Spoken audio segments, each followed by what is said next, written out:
Assalamualaikum warahmatullahi wabarakatuh. Selamat pagi anak-anak. Puja dan puji syukur atas kehadiran Allah Subhanahu wa Ta'ala, sebagaimana sampai hari ini kita masih diberi kesehatan dan senantiasa dalam lindungannya.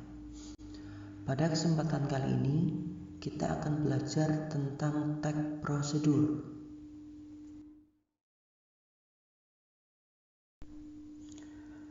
Berikut adalah peta konsep yang akan kita pelajari hari ini. Yang pertama, pengertian dan tujuan tag prosedur. Yang kedua, ciri-ciri tag prosedur. Yang ketiga, struktur tag prosedur. Yang keempat, jenis-jenis tag prosedur.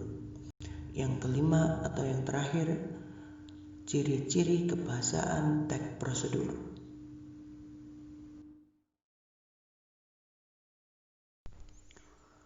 Pada bagian yang pertama ini, kita akan belajar mengenai pengertian dan tujuan tag prosedur. Dalam pengertiannya, tag prosedur adalah tag yang berisi langkah-langkah atau tahapan yang harus dilakukan untuk mencapai suatu tujuan secara tepat dan akurat.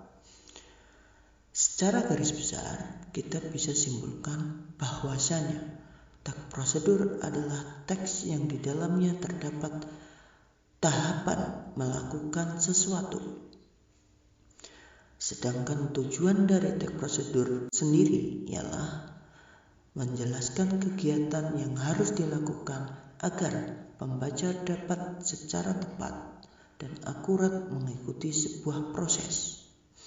Dari penjabaran tersebut, bisa kita simpulkan bahwasanya tujuan dari tag prosedur ialah agar mempermudah manusia dalam melakukan sesuatu.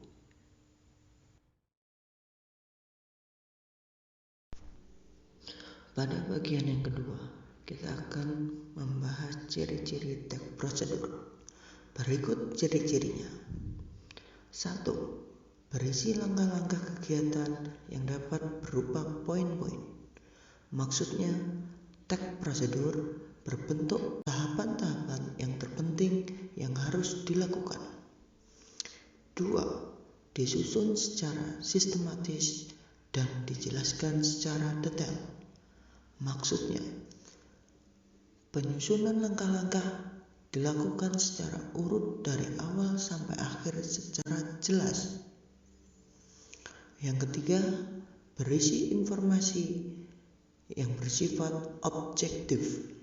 Maksudnya, informasi yang diberikan melalui langkah-langkah tersebut disesuaikan berdasarkan kegiatan yang dilakukan oleh seseorang. Yang keempat, menggunakan kalimat saran dan larangan. Maksudnya, di dalam tag prosedur terdapat masukan dan himbauan agar ketika mendapatkan hasil yang maksimal. Yang kelima, terdapat bilangan urutan atau angka yang menunjukkan urutan prosedur. Maksudnya, dalam tag tersebut terdapat angka yang fungsinya sebagai urutan langkah-langkah yang akan dilakukan.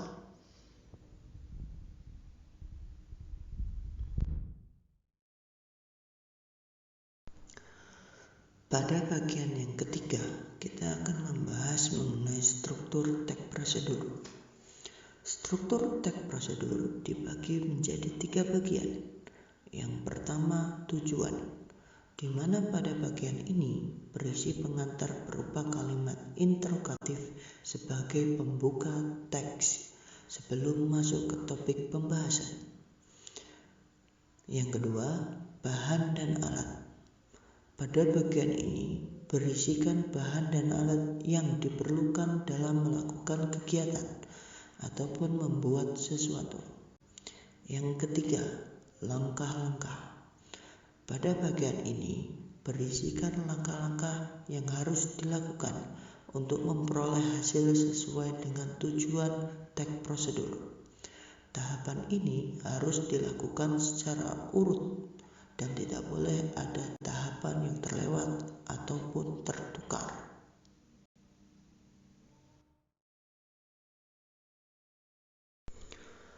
Pada bagian keempat, kita akan membahas mengenai jenis atau macam dari tag prosedur.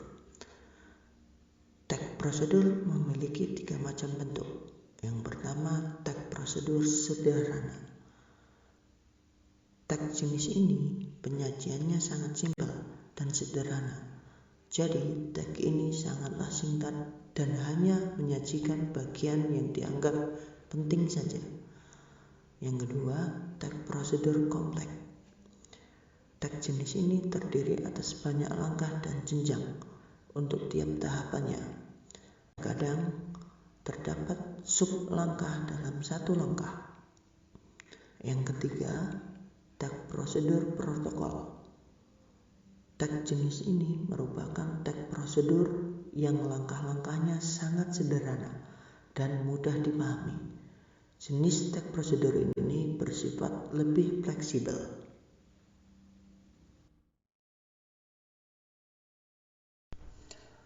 Berikut adalah contoh dari macam-macam tag prosedur.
Kita masuk ke bagian yang kelima atau yang terakhir mengenai ciri kebahasaan tag prosedur, di mana tag prosedur memiliki ciri kebahasaan sebagai berikut.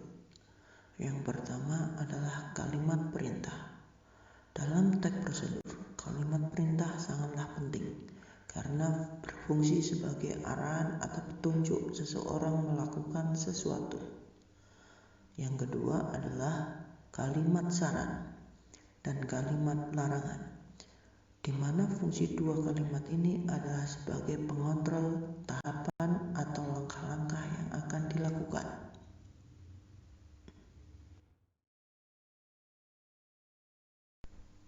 Yang ketiga adalah penggunaan kalimat dalam bentuk pasif.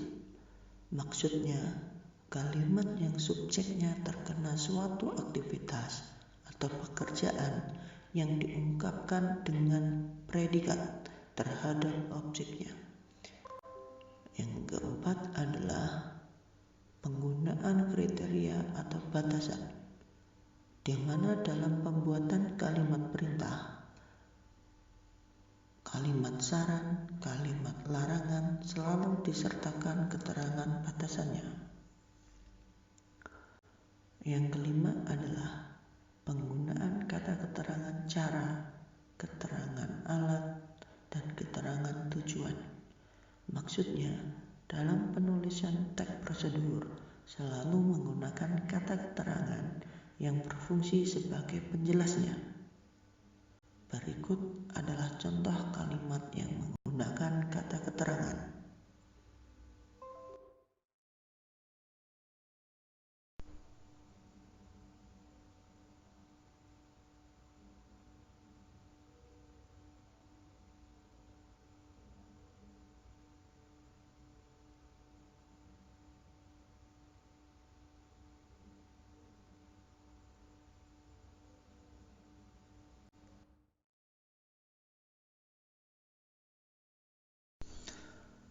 Sekian yang dapat saya sampaikan.